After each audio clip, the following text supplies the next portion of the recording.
Shalom, brother Arak, coming to you with another video. Want to give all praises, honor, and glory to Yahweh, Bahashem, Yahweh Shai, Bahashem, Rakakwadash. Double honors to the apostles, bishops, and elders of Great Millstone for teaching us the 100% truth according to the Bible and who rule well. Shalom to all you Akim and you Akwath, those of the hopeful elect that are seeking for salvation. There's a state of emergency going on in Haiti. They're saying gangs have taken over and they're planning to overthrow the government.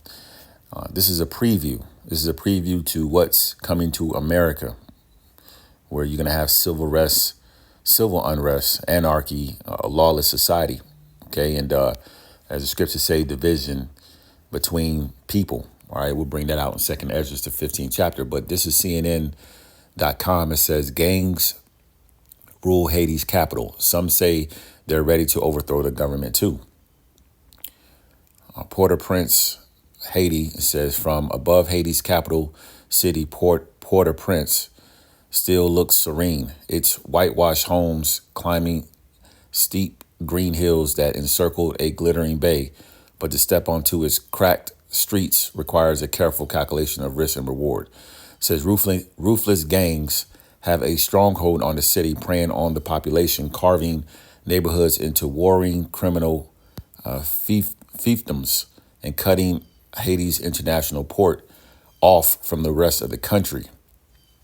Let's see. They were saying they freed some of the prisoners that was in prison. Let me get some better news, because this article sucks, to be honest with you. Let's see. BBC News. It says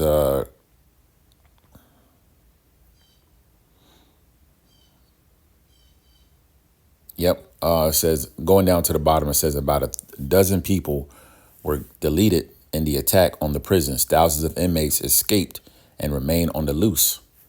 Okay. A minister standing in for Mr. Henry declared a 72-hour state of emergency. So there's a state of emergency going on. There's a takeover with these gangs. I mean, I'm sure there's a lot more involved that they're not sharing. But nevertheless, these are the times. These are the signs of the times. OK, and this will make its way to America. These type of events. 2nd Ezra 9:1 says, he answered me then and said, measure thou the time diligently in itself. 1 second. Put my phone on do not disturb. Says, he answered me then and said, measure thou the time diligently in itself. And when thou seest part of the signs past, which I have told thee before, then shalt thou understand that it is the very same time wherein the highest will begin to visit the world which he made. So these are signs that we're seeing. All right, all the end time signs that, all the prophets spoke of, from division to tensions, more violence and evil. You have intensifying of World War III. You have a near future of a lawless society. Okay, that's about to mainly, is going to be on a whole nother level in America. You got a preparation of hour of temptation. Everything's going cashless. AI technology symbolizing what's about to come. Okay, chariot sightings, the great awakening of the Israelites. These are all signs, okay, that to know that we're in the end times and that Yahweh Shai is about to come back. Now, verse 3 says, therefore, when there shall be seen earthquakes is at an all-time high, and uproars of the people in the world. Now, these gang wars, or this gang takeover of the capital city in Haiti, is a form of uproar. Okay, uprising. Haiti gangs try to take over Port-au-Prince airport. Okay, and releasing prisoners out of prison. This is these uproars of the people rising up. It says, of the people in the world.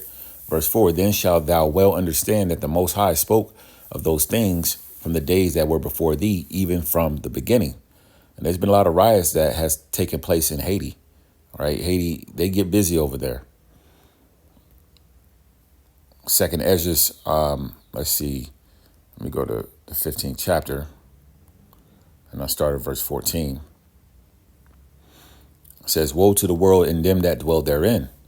See, these plagues are affecting everyone. All right, everyone. These plagues, this destruction, these evil times is going to affect everyone across the four corners of the earth. Now, verse 15 says, for the sword and their destruction draweth nigh, and one people shall stand up and fight against another, and swords in their hand. This is a war, civil war, gang wars. You have gender wars happening, people who have their different beliefs that are going against one another. All right, it's going to come to a point where it's going to, as you see happening as a preview of things happening in Haiti, of what's going to come to America. Now, you're talking about America, which is a country who, in their constitution, has a right to bear arms. And these people, they exercise that.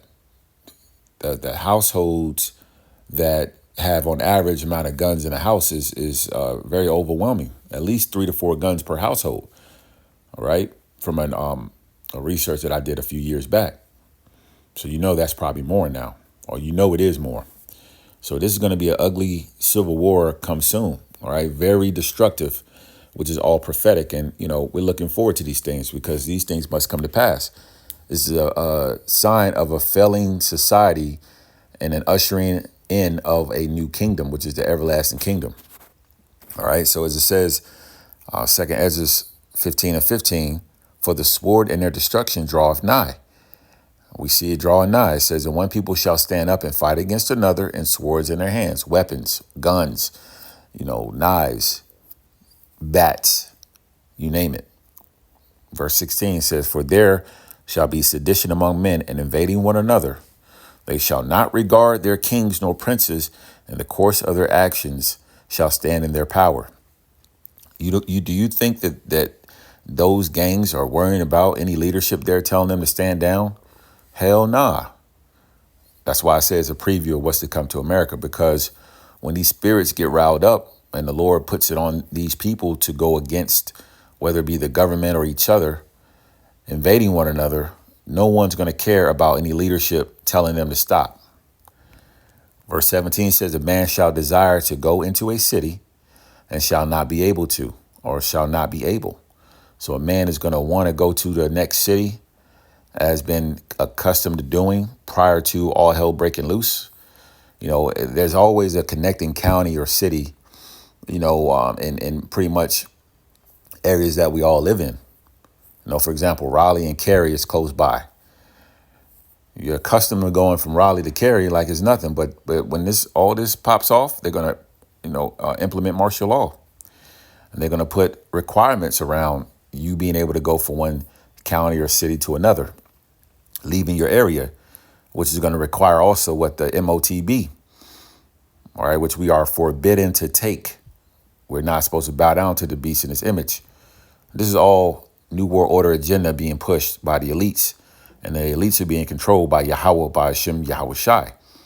Verse 18 says, for because of their pride, the city shall be troubled, the houses shall be destroyed, and men shall be afraid. So I was reading or I was watching a video pertaining to this particular situation. They're saying men are afraid. They're scared as hell because of what's going on. It's more like an every man for himself situation going out there in Haiti. So you already know what time it is going to be when this place becomes a lawless society. Everyone's going to be afraid, right? Verse 19 says, a man shall have no pity upon his neighbor, but shall destroy their houses with the sword and spoil their goods because of the lack of bread and for great tribulation. So then the Lord is going to also add another layer to this thing, where it's going to be limited resources to food and water. In a country that people have been accustomed to having food at their leisure. Fast food restaurants, sit-ins, groceries, what do you call it when people deliver groceries to your house? People have been having leisure, of having food, and the Lord's going to add another layer to it where all hell's going to break loose and you're not going to have access to food and water. So that's going to really turn things up here in America.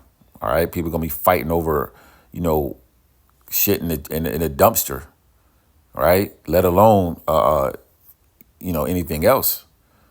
But food in the dumpster, the last piece of burger or bread, that's molded in the damn dumpster, man, for lack of food and water.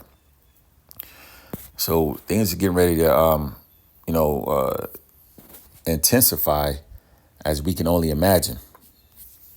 Last scripture, and I'm gonna close out. Jeremiah 28:8.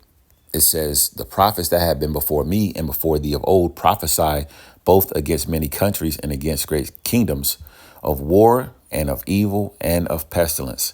I brought that out because the Lord has been saying these things would happen, and he speaks through his prophets. The prophets throughout the scriptures, as it is written, said that before a kingdom goes down, we're going to see that kingdom is at the peak of its pride. We're going to see that there's going to be wars and rumors of wars, which Yahushua specifically said when he spoke to the disciples privately. Then wars can equate to civil wars, woes and wars between households, family members, right, one another, evils, bad times, and pestilences, which are diseases. Are we not seeing these things happening in these times? Yeah, because we're at the end of this wicked rulership, which is ran by the Edomites, the so-called white people. We're getting ready to rule. The last scripture here, I know it said the last one was the last, but this is it, Lord's willing. 2nd Ezra 6:9, "For Esau is the end of the world, of an age, of a rulership." Okay, that's why we're seeing these things happen. The earth is mourning under these devils, and the Lord is rousing up these spirits to do his will, right? No man, scripture say, no man resisted the will. It says, "And Jacob is the beginning of it that followeth." So now you got order being set because the kingdom of heaven is about to be established. And when Yahushua comes back and set things back in order, that's when peace will come, right? When our enemies are in subjection to our rulership. So we cheer on these types of things here. All right. Great destruction, war, sword, uprisings, protests. All these things are aligned with prophecy. And this truly is the year, the hopeful year of Jacob's trouble. You can see it coming on. You can see it happening very soon. All praises to Yahweh, Bahashem, Yahweh Shai.